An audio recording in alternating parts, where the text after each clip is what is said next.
우리 같이 하나님의 말씀을 보도록 하겠습니다.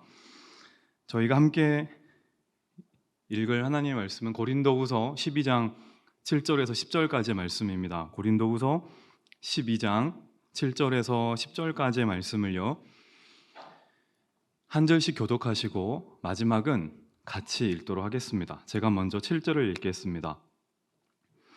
여러 계시를 받은 것이 지극히 크므로 너무 자만하지 않게 하시려고 내 육체에 가시 곧 사탄의 사자를 주셨으니 이는 나를 쳐서 너무 자만하지 않게 하려 하심이라.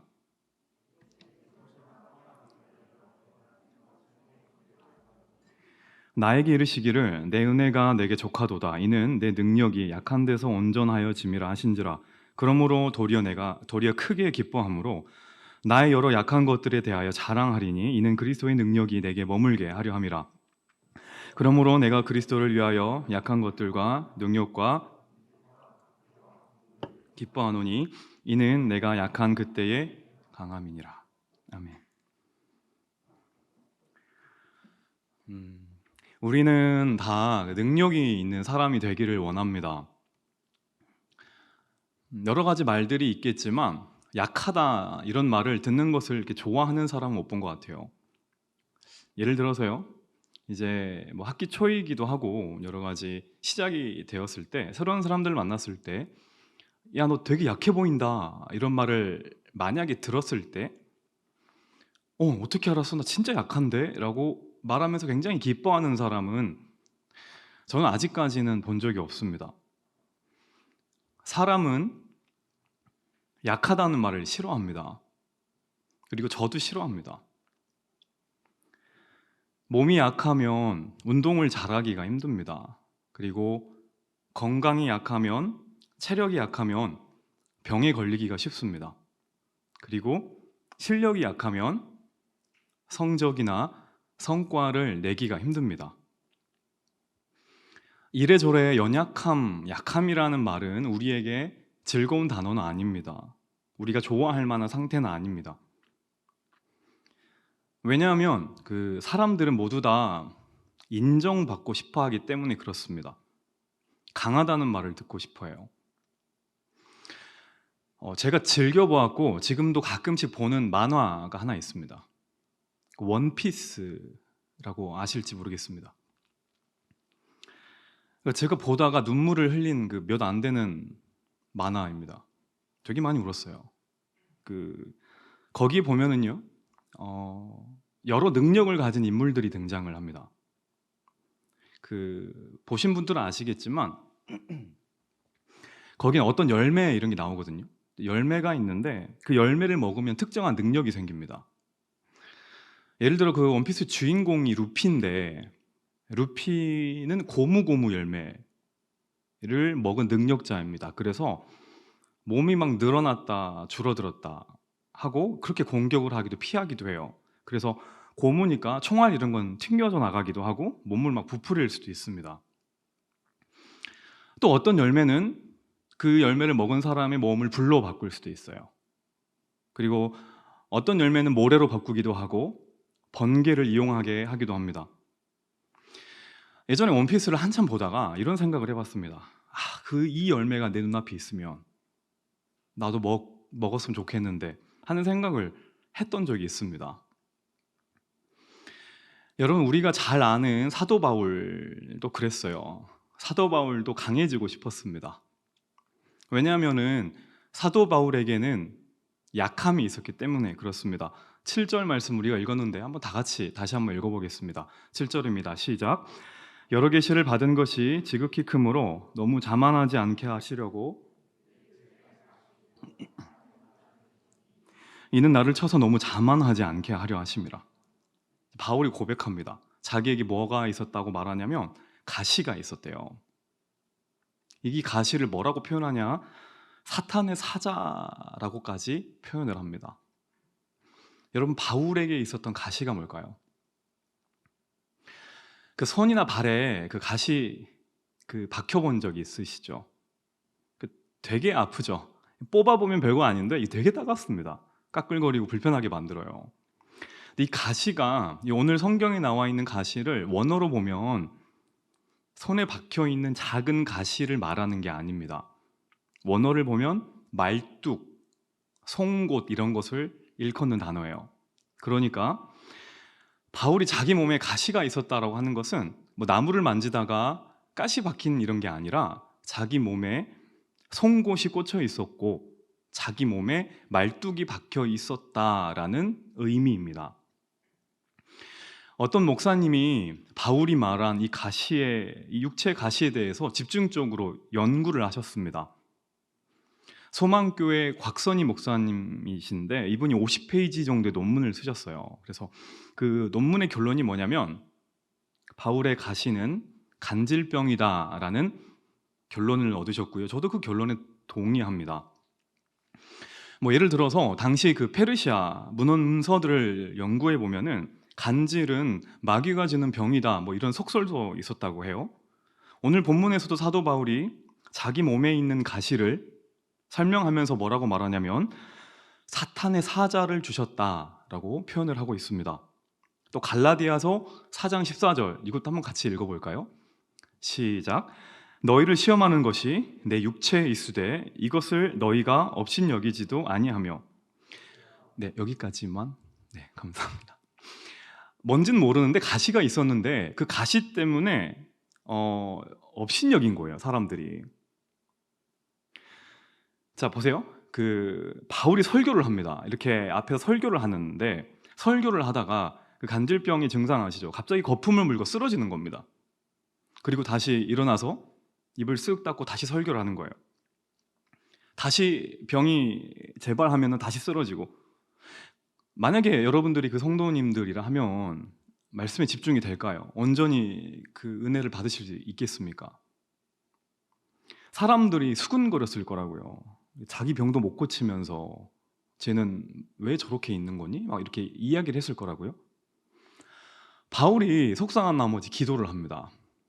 하나님 저 좀 도와주세요. 낫게 좀 해주세요. 저 좀 건강하게 사역하고 설교 좀 하게 해주세요라고 간절하게 기도를 해요. 바울이 간절히 기도한 결과 하나님께서 바울의 가시를 빼주셨나요? 안 빼주십니다. 가시를 빼주지 않으세요. 그대로 두십니다. 여러분 한번 생각해 보세요.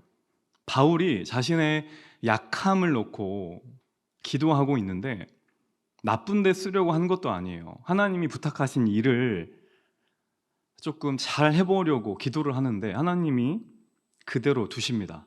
뽑아주질 않으세요. 자, 그러면 어떤 반응이 나와야 할까? 낙심해야죠. 아니, 일을 시켰으면 좀 잘할 수 있는 환경을 만들어 주셔야지 왜 나한테 이렇게 힘든 거를 주셨지? 라고 원망하고 불평해야 되는데 바울이 그렇지를 않아요. 오히려 뭐라고 고백하냐면 가시 때문에 기뻐한대요. 그리고 오히려 강해졌대요. 이상하잖아요. 바울은 분명히 강하게 해달라고 기도를 했어요. 그런데 강해지지 않았습니다. 가시를 빼달라고 했어요. 하나님 이 송곳 좀 빼주세요. 이 말뚝 좀 뽑아주세요 라고 기도했는데 여전히 가시가 그대로 있어요. 그런데 왜 기뻐할까? 그리고 왜 강하다고 말할까? 오늘 우리가 살펴보려고 하는 내용은 이 바울이 깨달은 사실입니다. 몇 가지 내용이 있는데 하나씩 한번 살펴보도록 하겠습니다. 먼저 바울이 깨달았던 사실이 뭐냐면 약함에 대한 오해입니다. 바울은 연약함에 대한 오해를 가지고 있었습니다. 약한 곳이 있으면 안 돼. 내 몸에 가시가 있으면 안 되지 라고 생각을 했어요. 근데 바울뿐 아닙니다. 우리도 이런 오해를 굉장히 많이 합니다. 여러분, 우리가 가지고 있는 약함에 대한 오해가 뭘까요? 두 가지가 되게 있는데 첫 번째가 뭐냐면 약하면은 하나님이 나를 사랑하지 않는다라고 생각하는 거예요. 우리 몸에 연약함이 있잖아요. 가시가 있다고요. 근데 그 연약함이 있고 가시가 있을 때 우리가 어떻게 주로 생각하냐면 하나님 날 사랑하지 않아 라고 오해하기 쉽다는 거예요. 누구나 다 약함이 있습니다. 가시가 없는 존재는 없어요. 종류가 다를 뿐이에요. 그런데 우리는 어떻게 생각하냐면 그 가시 때문에 하나님이 나를 사랑하지 않는 것 같아 라고 쉽게 단정 지어요. 아닙니다. 이런 생각은 완전히 틀린 생각이에요. 하나님은 약한 자를 절대 미워하는 분이 아닙니다. 하나님 미워하는 대상은 따로 있습니다. 베드로전서 5장 5절 후반부에 이렇게 나와요. 하나님은 누구를 대적하신대요? 교만한 자를 대적하신대요.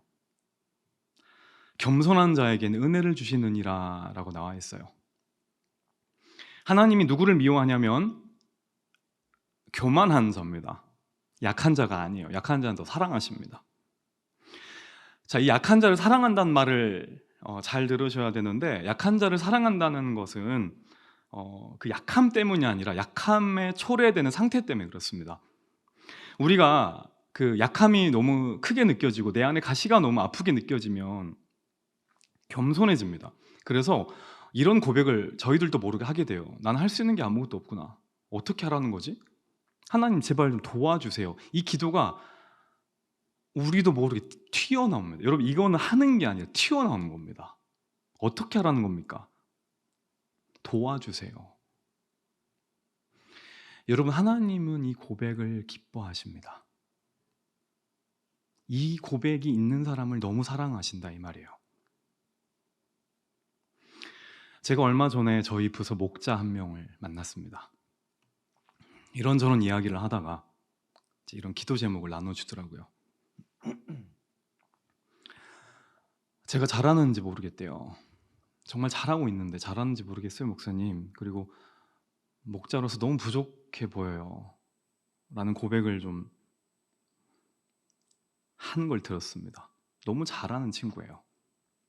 근데 본인이 참 작게 느껴지고 본인이 목원들에게 무엇을 어떻게 해줘야 될지를 지금도 모르겠대요. 그 목자를 만나고 마음이 아픈 겁니다. 마음이 아파서 교회에 왔습니다. 교회 와서 이제 기도를 했습니다. 하나님, 얼마나 부담되겠습니까? 좀 도와주십시오라고 막 기도를 했는데, 한참을 기도하다가 제 마음에 느껴지는 게 뭐냐면 이겁니다. 그 목자는 그 본인이 고백하는 그 연약함 때문에 하나님이 더 사랑하신다는 거예요. 지금 더 관심 있게 본다는 거예요. 이 확신을 얻으니까 너무 기쁜 겁니다. 그래서 바로 카톡을 보내고 전화를 할까 하다가 일단 한번 참았습니다. 나중에 더 힘들어할 때 한 번 더 연락을 해주려고. 여러분, 찬송가 중에 이런 제목의 찬송이 있어요. 예수 사랑하심을. 이거 다 아시죠? 들어보셨습니까? 제가 들려드리겠습니다. 떨리네요. 1절만 부를 거예요. 예수 사랑하심을 성경에서 배웠네. 우리들은 약하나 예수 권세 많도다. 그 다음 후렴 어떻게 되죠? 날 사랑하심, 날 사랑하심, 날 사랑하심 성경에 쓰였네. 예. 감사합니다. 제가 원래 코로나 안 걸렸으면 또 잘하는데. 여러분, 그 3절에 이런 가사가 있습니다. 잘 들어보세요. 내가 연약할수록 더욱 귀히 여기사 높은 보좌 위에서 낮은 나를 보시네. 이게 가사 그대로입니다. 저는 이 찬양 그래서 너무 좋아해요. 우린 약하면 약할수록 스스로가 미워집니다. 그런데 하나님은 절대 그렇지 않아요. 하나님은 내가 연약할수록 나를 더욱 귀히 여기십니다. 높은 보좌 위에서 지극히 낮아져 있는 나를 보시는 거예요. 여러분, 세상은 그렇습니다. 세상은 내가 약해질수록 나를 이용합니다. 세상은 나의 부끄러운 과거가 드러나면 드러날수록 나를 조롱합니다. 세상은 나의 아픈 상처가 노출되면 노출될수록 나를 멀리합니다. 나를 떠나요. 그런 경험들 다 있으시죠? 여러분, 그래서 우리가 자꾸 강해지려고 하는 게 이거잖아요. 잃고 싶지 않아서. 그렇게 되기 싫으니까 강해져야 되잖아요. 근데 우리 주님은 어떻습니까? 내가 연약할수록 더욱 귀히 여기사 저는 어린이 찬송이라 알려져 있는 이 찬양 자주 듣습니다. 그리고 저희 가족들끼리도 자주 불러요. 제 아들이 올해 8살 됐습니다. 이제 초등학교를 들어갔는데 저는 제 아들이 강할 때 사랑한 게 아닙니다.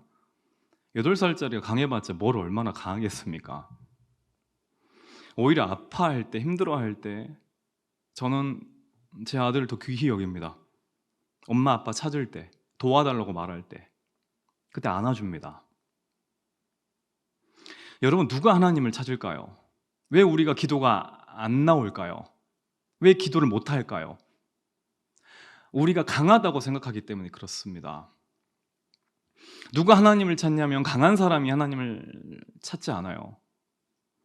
스스로 강하다고 생각하는 사람, 해볼 만하다고 생각하는 사람은 절대 하나님을 찾을 수가 없습니다. 누가 하나님을 찾냐면 연약한 자일수록 하나님 제발 좀 도와주십시오. 자신의 부족함을 아는 사람일수록 하나님을 찾습니다. 그리고 하나님께 딱 붙어 있는 겁니다. 이 손 안 놓을 거예요. 제발 좀 저를 도와주세요. 그러니까 이쁨 받죠, 하나님께. 여러분, 이게 기도입니다. 여러분, 잊지 마세요. 하나님은 약한 자를 미워하는 게 아닙니다. 교만한 자를 미워하세요. 약한 자를 귀히 여기고 강한 자를 대적하시는 분이십니다. 나의 약함 때문에 하나님을 더 의지하면 하나님께 더 큰 사랑을 받으실 수 있어요. 그 진짜 능력은요, 내가 강해지는 게 아니에요. 나의 약함 때문에 하나님을 찾는 것이 능력입니다. 이 사실을 믿을 수 있는 저와 여러분들이 되기를 간절히 축원합니다. 우리가 약함에 대해서 가지는 두 번째 오해가 뭐냐면, 첫 번째가 약하면 하나님이 나를 사랑하지 않는다라는 거였죠. 두 번째가 뭐냐면, 하나님이 그래 약한 사람은 사랑은 하겠지, 그런데 사용하진 않으실 걸 이라는 오해입니다. 무슨 말씀인지 아시겠죠? 약하면 신경이 쓰이니까 돌보시긴 하지만 어떻게 약한 사람을 쓰시겠니? 이런 질문입니다. 여러분, 이건 역시 바울의 생각이고 그릇된 생각입니다. 여러분, 모세 아시죠? 모세는 당시 그 최고의 국가인 이집트의 왕자였습니다. 권력이 있었어요. 그리고 어렸을 때부터 엘리트 교육을 받아요. 교육열이 뛰어난 곳에서 자랐기 때문에 굉장히 똑똑했습니다. 그리고 자신의 주먹으로 애굽 사람을 쳐서 죽일 정도로 힘과 싸움도 잘했어요. 모세처럼 강하고 잘난 사람이 어디 있어요? 근데 하나님은 이렇게 모든 걸 다 갖춘 강한 모세를 사용하지 않으십니다. 보다 정확하게 말하면 사용할 수가 없는 거예요. 하나님은 자신의 약함을 인정하지 않는 그 모세를 쓸 수가 없는 겁니다. 40살의 모세가 바로 그랬어요. 그래서 하나님은 내버려 두신 겁니다. 그리고 모세가 미디안 광야에서 40년 동안 홀로 있고 나서 찾아오시죠. 양과 염소를 치는 목자로 살아갈 때 40년 동안 광야에서 목자로 살아가니까 자기가 그동안에 배웠던 지식이 아무런 쓸모가 없어지게 된 겁니다. 80세의 노인이 되었습니다. 그러니까 육체적인 힘도 다 떨어집니다. 자기가 익히고 배워왔던 싸움 기술도 아무런 쓸모가 없게 되어버렸어요. 모세는 더 이상 이집트 왕자가 아니라 도망자이고 양치기에 불과합니다.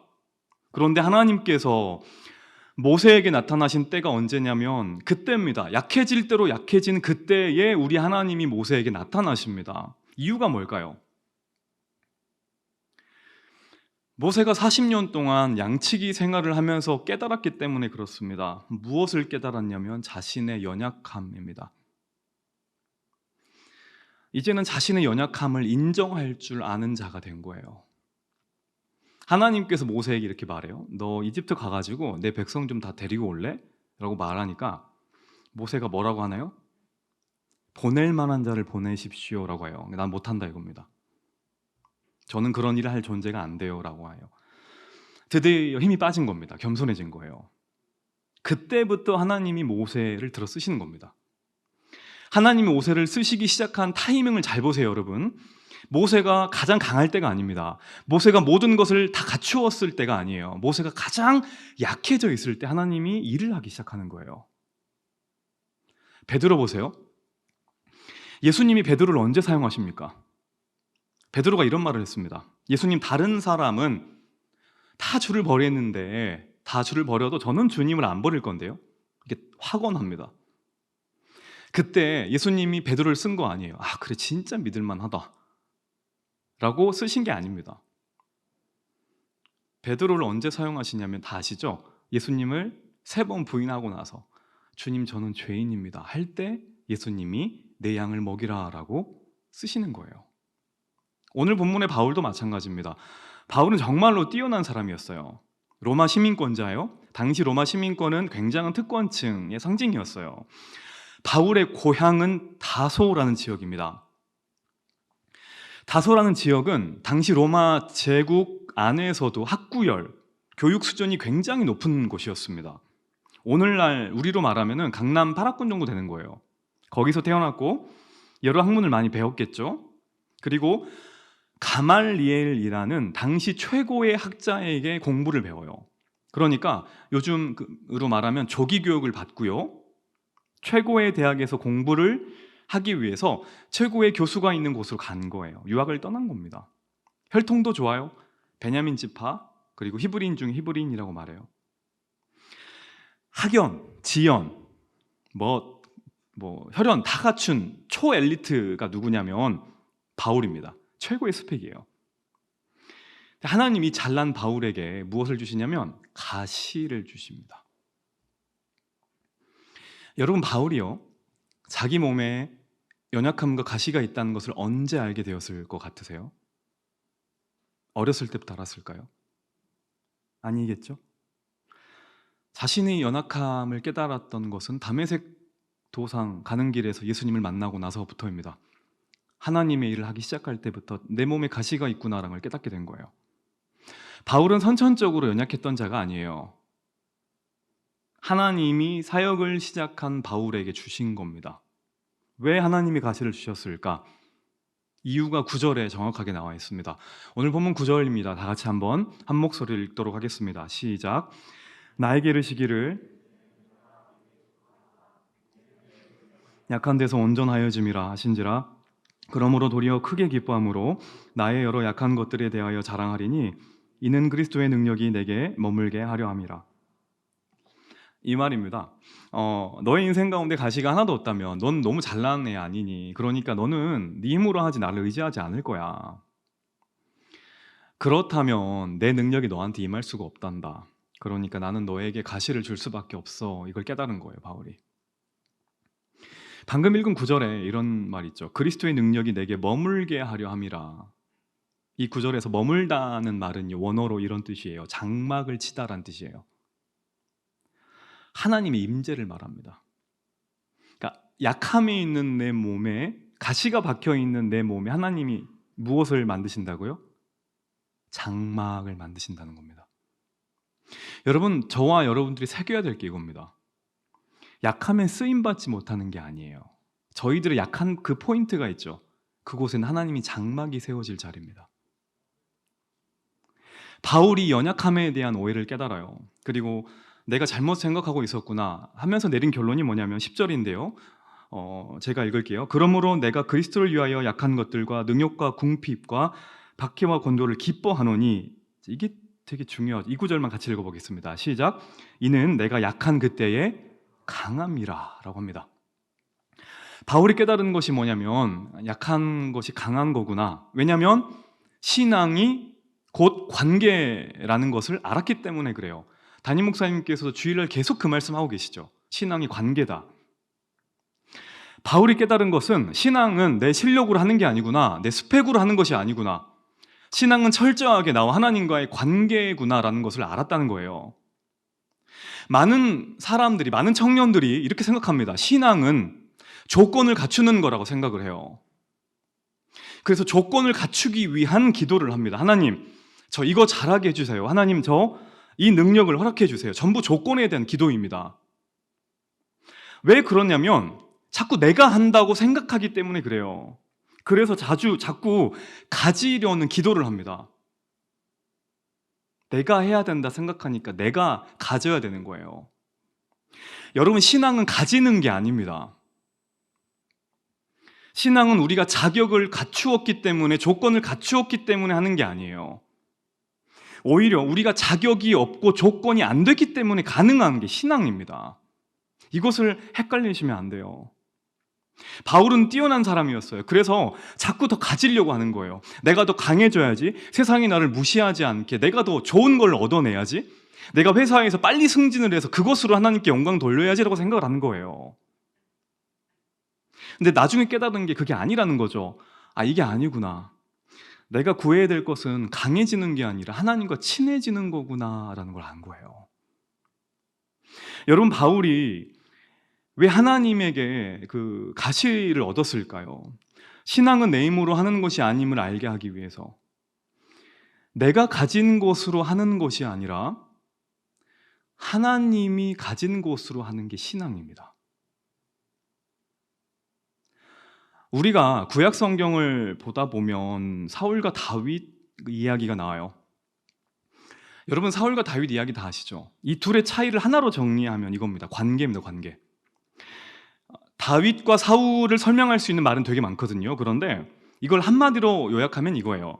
다윗은 하나님과 관계가 좋아요. 친합니다. 근데 사울은 하나님과 관계가 안 좋아요. 그러니까 안 친해요. 나빠요. 불편한 겁니다. 다윗은 하나님이 옆에 있으면 너무 좋은 거예요. 학교에서든지 회사에서든지 하나님이 옆에 있으면 너무 기쁜 거예요. 그런데 사울은 학교에서든지 회사에서든지 하나님이 있으면 불편한 겁니다. 이 차이밖에 없어요. 여러분 어떠세요? 하나님이 학교에 여러분들과 같이 있는 것이 반갑습니까? 불편합니까? 회사에서 하나님이 옆에 있다고 생각하면 기쁜가요? 아니면 불편한가요? 회식 자리에서 하나님이 옆에 있다 생각하시면 기쁜가요? 불편한가요? 친구들하고 만날 때 하나님이 내 옆에 있다고 생각하시면 기쁜가요? 불편한가요? 오늘 이 자리에 대학생들 많이 계시죠? 누가 성적을 잘 맞습니까? 공부 열심히 한 사람입니다. 물론 맞는 말인데 다 같이 공부를 열심히 한다는 전제 하에는 교수님과 친한 사람이 성적이 잘 나와요. 왜 우리 중고등학교 때도 그렇죠. 우리가 좋아하는 과목은 되게 열심히 공부하잖아요. 그러니까 저도 학창 시절 때 어떤 사회 과목이었는데 중학교 때 정말 공부 열심히 했습니다. 그 과목이 좋았던 게 아니라 그때 막 교생쌤이 막 왔었는데 너무 제 스타일인 거예요. 중학교 때. 그래서 너무 친해지고 싶어가지고 하나님이래. 선생님. 선생님을 했습니다. 하나님을 안 그랬어요. 선생님, 이거 왜 이래요? 별거 아닌 것도 막 물어봤습니다. 그러니까 성적이 잘 나올 수밖에 없어요. 제가 회사를 다녔거든요. 목사가 되기 전에. 제가 다니던 회사는 외국계 회사였습니다. 독일 회사였는데 절반은 한국 사람이었고 나머지는 독일 사람, 외국 사람들이었어요. 저 영어 그렇게 잘 못합니다. 저 전공 한국사입니다. 영어를 잘 못하는데 하나님께서 어떻게 은혜로 외국계 회사에 들어가게 하셨어요. 근데 외국 사람들이 절반이니까, 그리고 한국 사람들도 얼굴은 한국 사람들인데 말은 영어를 하는 거예요. 업무를 익히는데 정말로 고생했습니다. 제가 잘할 수 있는 게 없는 거예요. 살려달라고 매일매일 기도했던 것 같아요. 얼마나 낙심되고 얼마나 힘들었는지 몰라요. 제가 회사에 다닐 때 매일 새벽 기도를 갔습니다. 매일 새벽 기도를 가고 차려 기도를 했어요. 제가 거룩해서가 아니에요. 죽을 것 같아서 그랬어요. 살려달라고. 이렇게 기도를 했어요. 하나님께서 저를 굳이 외국 사람들 많고 한국 사람들도 얼굴만 한국 사람들 있는 회사에 보내셨는데 그러면 저에게 영어를 잘할 수 있는 능력을 주셔야죠 라고 기록했던 걸 찾아냈습니다. 한마디 기도를 더 했어요. 영어 실력 좀 빨리 팍팍 늘게 해주시든지 아니면 이 회사 사람들이 모두 한국말을 하게 해주세요 라고 기도를 했습니다. 이런 기도를 했는데 어느 날 이 기도가 응답이 됐어요. 하나님이 신기한 능력을 주셨습니다. 영어를 갑자기 잘한 능력이었으면 얼마나 좋았겠어요. 근데 그 능력이 주어진 게 아니라 회사 사람들이 다 좋아 보이고 사랑스러워 보이는 능력이 생겼어요. 회사 사람들이 다 좋아 보이고 다 친절해 보이고 사랑스러워 보이니까 무엇이 좋아졌을까요? 관계가 좋아졌어요. 관계가 좋아지니까 청소 이런 거 제가 다 했습니다. 기쁜 마음으로. 원피스로 말하자면 저는 하나님께 영어 능력 열매를 구했는데 하나님은 저에게 무슨 열매를 주셨냐면 먹어보니까 관계 열매? 이걸 저에게 주신 겁니다. 상황 그대로입니다. 여전히 영어를 쓰고 환경도 그대로입니다. 모든 건 그대로 있는데 해석이 달라졌어요. 누가 힘든 일을 시켜도 나를 사랑해서 그런가 보다 라고 해석이 되는 거예요. 직장 상사분이 마음을 어렵게 했는데 되게 아픈 말을 했는데 저분 안에 상처가 있나 보다, 기도 제목을 한번 들어봐야겠다고 해석이 되는 거예요. 어느 날 제가 입사해서 처음에 부족한 게 되게 많았는데 관계가 좋아지다 보니까 나중에 선배들, 동기들이 막 도와주는 겁니다. 부장님께 보고해야 될 어려운 무슨 결제 문서가 있었는데 본인들이 해주겠다고 나서는 거예요. 특히 회식 때 뭘 마시죠? 술 마시죠. 술을 안 먹으면 안 되는 상황에서도 본인들이 제 술을 막 대신 마셔주는 겁니다. 물론 그게 비싼 술이어서 머신이 마셨는지 모르겠는데 제 앞에 놓인 그 술도 본인이 다 가져다 마시는 거예요. 뭐 이런 은혜를 경험했어요. 여러분, 사람은요 자기가 가장 많이 관계를 맺는 존재를 닮아가게 되어 있습니다. 그래서 그 사람을 알려면 친구를 보면 된다고 하죠. 요즘 봄이잖아요. 혹시 학교나 교회, 회사에 마음에 두고 계신 분 있으십니까? 그분을 잘 알아가려면, 그분이 누구인지 궁금하면 페북, 인스타 아무리 뒤져도 잘 모르실 수 있습니다. 그분들의 동료를 보면 돼요. 친구를 보면 됩니다. 그 사람이 그 사람이기 때문에. 사람은 가장 많이 교제하는 존재를 닮아가잖아요. 그래서 자녀들이 부모를 그렇게 싫어하면서 닮아가는 겁니다. 닮고 싶어서가 아니에요. 가장 많이 있다 보니까 닮아가는 거예요. 그래서 제임스 패커라는 신학자가 오늘 본문을 두고 이런 말을 해요. 이게 잘 들어보세요. 저는 이 말이 참 마음에 와닿았어요. 가시는 바울의 사역을 풍성하게 하지 않았다.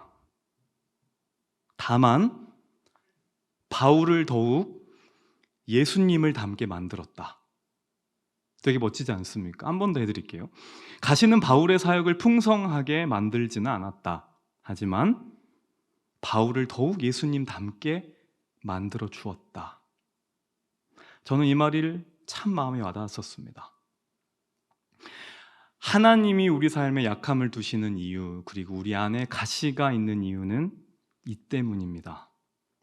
우리가 주님과 더욱더 교제를 많이 하게 하기 위해서, 그리고 그래서 우리가 더욱더 주님을 닮게 하기 위해서예요.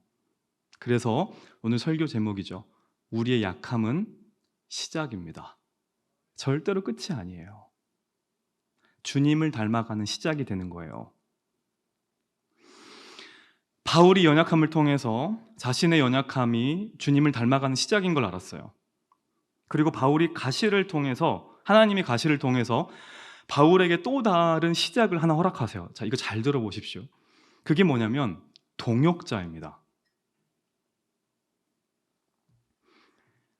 하나님은 바울에 있는 가시를 통해서 동역자를 주셨어요. 사도 바울은 가진 게 많았어요. 똑똑했어요. 그런데 사람들과 관계 맺는 게 힘들었어요.